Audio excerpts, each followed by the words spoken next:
Hello, this is Lindsay Huddleston with Sports Psychology Solutions.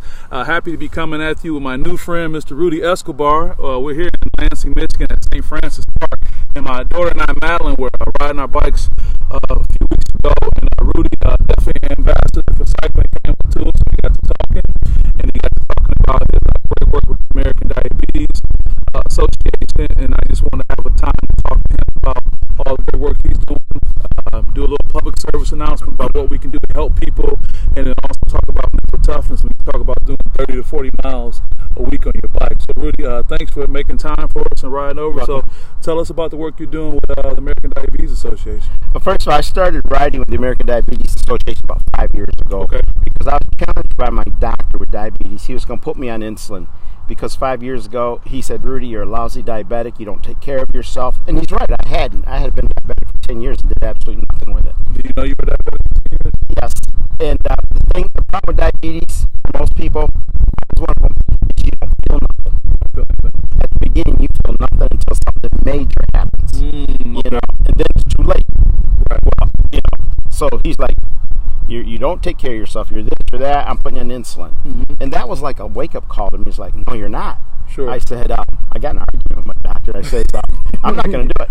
I said, "But I'll figure it out. But work with me." Sure. You see, I'm a fighter. Sure. And if you tell me something I'm going to have to do and I don't think it's the right thing, I'll fight it. You fight it. So I went home. I pushed back. Right. I went home, jumped on the website of the American Diabetes Association. Okay. Up to this point, I've never been on that website. Know nothing about diabetes, but I am one diabetic.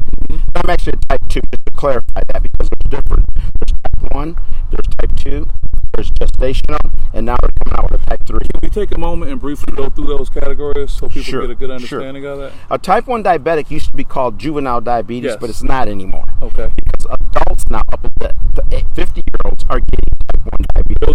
Yes. It's no longer just juvenile, where a child at 4 or 5 years old might all of a sudden become type 1. That's when it usually happens for kids. It doesn't happen at birth. It happens when they're a little older, like 4, 5, 6. Right. And all of a sudden they're slowing down, they're this or that. Parents take them in to see what's wrong with them, and they say, "Oh, your son is a type 1 or your daughter's a type 1," which means their pancreas stops producing the hormone insulin. Okay? Whereas we still produce insulin. Type 2 diabetics, we produce too much. Okay. Whereas they produce none. So the key is type 1 does not produce any insulin, and type 2 still does, but maybe too much. Right. Okay. All right. Great. So type 2 is manageable. Type 1 is these children and their families, their parents have to learn to live with it for the rest of their lives. Wow. And most of them don't make it to age 50. Really? Yes. And that's, they live on a little monitor pump that's constantly pumping insulin into their system because their carbohydrates. Everybody needs the macronutrients, right? Carbs, fats, protein. Sure. They get no carbs at all. No carbs. So carbs is necessary to life. Right. But we, type 2s, overproduce carbs. Wow. Too much carbs. Some people don't have, but that can be deadly too. And that's just as deadly. And the other, because see, for example, as a type 2, if we don't get our carbs under control, which converts to sugar, and if we're not exercising, doing anything, it turns to fat too. You know, I mean, what happens eventually is we could get what they call diabetic retinopathy of the eyes, where you can go blind. And I actually got that about a year and a half ago. I literally went blind for a matter of months in both eyes, one at a time. Serious? I've had 6 shots in my eyes and 3 laser surgeries. Oh, wow. So to this day, I thank God every day when I wake up that I can see. See, when I'm looking at you right now, I have a lot of blurriness, but you know what? I've learned to compensate. I've learned to overcome it. Sure. So that's one. Heart attack is another one. Amputation. I mean, this goes on and on and on, just because we don't take care of ourselves. Now, I can't help the sports psychologist. You talk about overcoming something that's serious, blindness, the shots you have to take. Talk about the mental health aspect, one, dealing with diabetes. How does that play into the work you do with riding your bike and those miles you put out there? Mental toughness is very important, because you see, there are days you don't want to do this. There are days I don't want to ride. There are days I don't want to eat healthy. There are days I want to quit. But that's when you have to allow your mental toughness to overcome you. Sure. You know, that's when you got to kick in.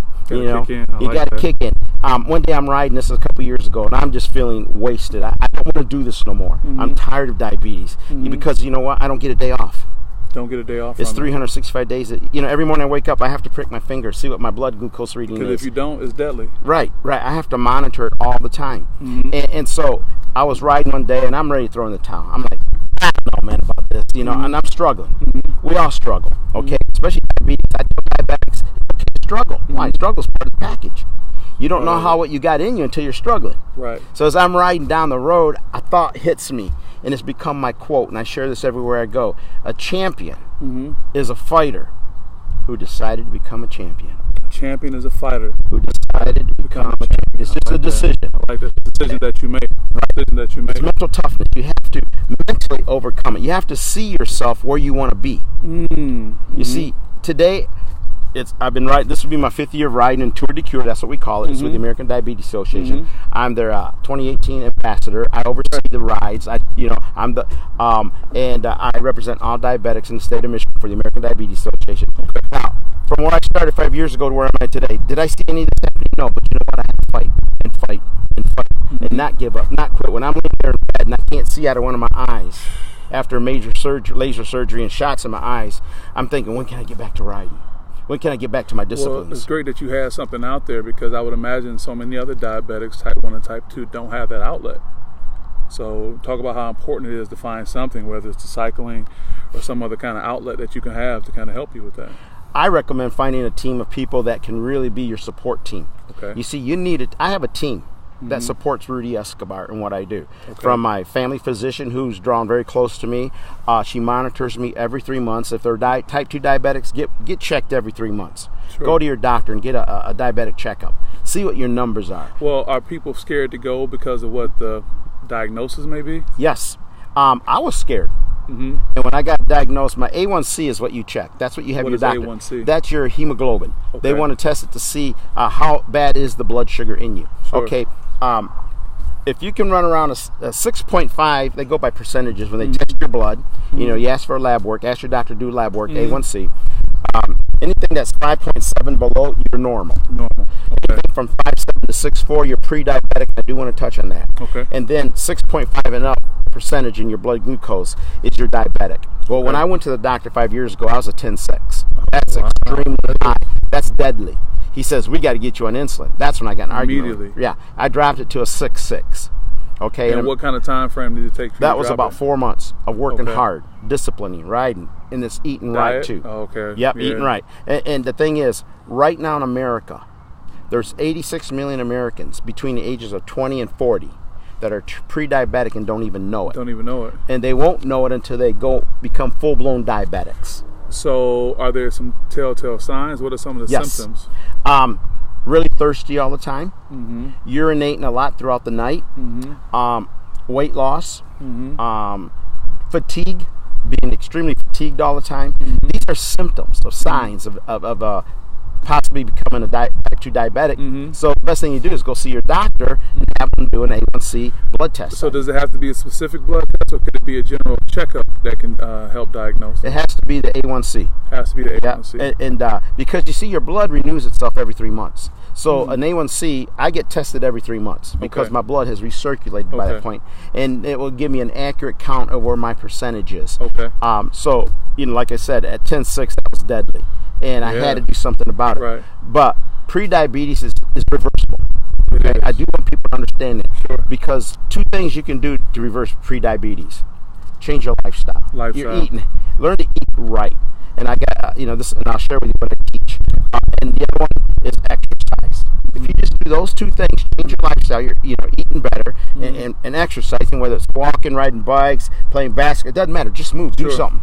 How hard do you think it is for people to make that initial first step? Because you hear that horrible statement, you got to die from something, and I'm sure that's a horrible thing. People say that, but what do you recommend people to do just to take this first step to kind of start moving forward to making that lifestyle change? These are the 4 things that I teach. After 5 years of doing this, I've been certified as a diabetic educator, associate, and spent hundreds of hours and hundreds of dollars in research and getting certifications as a nutritionist and stuff, because I took it serious. I seen a change in my life. I dropped 35 pounds and dropped 2 pant sizes in the first 6 months. Really? Just from riding a bike and eating right. Things start changing in my metabolism. I go, wait a minute, what's going on here? And I said, you know what? I'm going to do this the rest of my life, and I'm going to teach this to other diabetics like me, because you won't get it from your doctors. Why? They're busy. You know, we're in and out, in and out, in and out. They don't have time to sit with you and discuss all these things. And so my job, the way I look at it, is I'm a diabetic educator. I'm here to educate you about diabetes. Why you take the pills you take. What can you do to change your lifestyle? Things like that. Education. It all starts with education. It all starts with education. Learning to look out for you. Because no one else is going to look out for you. Especially your health. So the first thing I tell anybody, this is good for anybody, these 4 points, but you know, so for diabetics, but it's good for everybody. First thing I tell them is pull away from processed foods. In other words, don't eliminate processed foods because that's an impossibility in today's lifestyle. That's a realistic But pull back. Don't eat as many processed foods. You know, because processed foods. Okay, I'm getting there right now. Processed foods are nutrient empty calories. They have a lot of sugar. They contain a lot of salt, and they're just empty. Okay, and that could be boxed cereals. We have an obesity problem today because we're putting so many empty calories into our kids. We're stuffing them with sugar today like never before. You know, carbohydrates. We're literally at our breakfast table and here, have some more sugar. Here, have some more sugar. People don't realize that all our boxed cereals are nothing but processed sugars. You know, anything that's in a box is basically processed. Okay, you have to eat more organic, which is tough to do. It's not an easy step. Especially when we talk about food deserts and it's so hard to get affordable, healthy food. Right. So, you know, I tell everybody, how do you eat an elephant? One bite at a time. One bite at a time. So that's how you combat diabetes or anything else, one bite at a time. Small steps. So let's pull away from processed foods. Like, for example, my dad's 86. He's diabetic. He loves his sweets. So I said, Dad, okay, you know, if you're going to eat a Snickers candy bar, cut it into 4 quarters and only eat 1 piece every night. That will curb your sweet tooth, and you don't have to eat the whole thing in one sitting. That's pulling back. And that's that one bite at a time. And he loves it. He does that now. Little things like that can change us. Okay? So, you know, eat less processed foods. 2, eat more fruits and vegetables. We are missing that today. You know, I mean, I remember growing up as a little kid hanging out at grandma's house in the country, and they had their own little garden. It was pretty good size. And we ate a lot of fruits and vegetables at every meal. Grandma cooked every meal. Today we don't do that. No. You know, so we've gotten away from our fruits and vegetables, which are phytonutrients, the nutrients that are in the plants. The bodies need these certain phytonutrients in our cells to fight the antioxidants, the free radicals, things like that. So we use the antioxidants to fight the free radicals. So eat more fruits and vegetables. And so that's really key right there, which are called low glycemic foods. So what I did when I first started, I went on a low glycemic diet. I found it on the internet. No one told me about it. Doctors didn't tell me about it. But the crazy thing is, this system was developed 33 years ago by a doctor for diabetics. Really? And we don't hear about it today. Why? There's no money in it. I'm about to say a little There's no profit in it. It's all natural. So that's how I dropped 35 pounds in 2 pant sizes. Between exercising and eating right, things started happening. Doctors, when I went to a checkup not too long after that, he took me off high blood pressure meds, says, you don't even need to be on this anymore. And so a lot of great things happened because of that. And I'm like, wait a minute. If I could figure this out, I can help others figure it out. Because my attitude was, I'm not going to join a gym and pay hundreds of dollars. I'm not going to join any weight loss program and pay hundreds of dollars. I'll figure it out naturally. I paid the price to do that. Okay, it's taken me 5 years to get where I am today. Didn't happen overnight, but I was disciplined, I was focused, and I wasn't going to quit or give up. So the third thing, so first one, eat less processed foods, eat more fruits and vegetables. The third one is sit less, move more. In other words, sit less, move more. I don't say exercise because exercise is a negative word. Especially if someone who's not exercising. Oh, I can't do that. Block you out. Blocks you, right. When you hear the word exercise, it's like it just blocks the mental. So I just say sit less, move more. In other words, get up and do something. Grab. Take a walk around the block. Go walk the mall. But just move. Do something. And I say, and you don't have to ride bicycles like I do. This is what I love doing. This is my passion. This is passion. But it doesn't have to be yours. Just do something. Move. That. And then the fourth one is take a high quality nutritional supplement to fill the gaps of what you're missing in your nutrition. Because we're all missing stuff today. Because we're supposed to all be getting 7 or more servings of fruits and vegetables a day. And you know what? 90% of American people are not. 9 out of every 10 are not getting their nutritional supplements by eating fruits and vegetables. So I tell people supplement. I supplement. Because I don't get it all. I mean, I don't have the time to go to a grocery store and peruse through the produce section, buy this, buy that, take it home, cut it up, da-da-da-da-da. That's time consuming, and most people are so busy today, they don't have time. Where does a person start when they're trying to find that kind of supplement? I would say ask questions. They can call me if they want. This is what I do for a business. Sure. But the key is, it's not just any supplement. If you're going to go to a box store, I won't say any names, and you buy an over-the-counter one a day, it's not going to happen. Really? You're taking synthetic stuff, and it's just a pill. Sure. Matter of fact, I was talking to a gentleman a number of years ago who works in the sanitation. They empty those porta-johns. He said, you wouldn't believe how many vitamins come out in that stuff when we come out whole. Yep. They never get absorbed in the body. You just go wow. right through your system. And that's a he huge said hundreds and hundreds too. of. Yeah, it's a billion-dollar industry, multi-billion-dollar industry, and there's no benefit to those kind of supplements. This is why you have to take something that's organic, that's processed like that, not synthetic. They're out there, and they cost more. But you know what? Is your health worth it? I see it as insurance. To me, it's insurance for my body. Sure. And this is why at age 61 is what I am today. You're 61, really? Yep. You look great, man. I live a healthy lifestyle. I eat less processed foods. I eat more fruits and vegetables every day. I exercise every day, and I take my nutritional supplements every day. You get on this bike and you put your miles in. Well, look, as we get ready to wrap up, is there anything else you want to share to some of our viewers, whether they're young, old, or just overall trying to make that next step in life for a healthy lifestyle? If you really want to learn more about what you're going through with diabetes, go to the American Diabetes website. Okay, it's www.diabetes.org. Okay, they can get a lot of tremendous amount of resources there online. A lot of information you can learn. But also you can learn more about Tour de Cure, is the bike ride that we do. Bike ride this year is going to be September 30th. Okay. We're going to be riding out of Co-America Park. We got the whole Tiger Stadium there. They're going to be using the Ferris wheels and everything for the kids and that kind of stuff. And we're going to take off riding through Detroit, Belle Isle and back. Oh, wow. The routes are all planned out. People can register online to ride in this ride if it's something they would like to do to help raise funds for our Type 1 kids that go to a diabetic camp every summer. Right. And I just had the privilege this week of being a VIP on a tour Wednesday at the camp. You told me about that. And it blew me away. What has to take place just so a Type 1 child can go to camp for a week and be a kid. They don't have to worry about their diabetes, their Type 1, their insulin monitors. I mean, there were 7 doctors there on staff, 24 around the clock. They donate their time to this. One pharmaceutical donated over $250,000 worth of insulin for the kids. Really? I mean, backpacks with certain types of foods that they can eat. I mean, it's crazy what they have to do, and it costs roughly $750 a child to attend this camp for a week.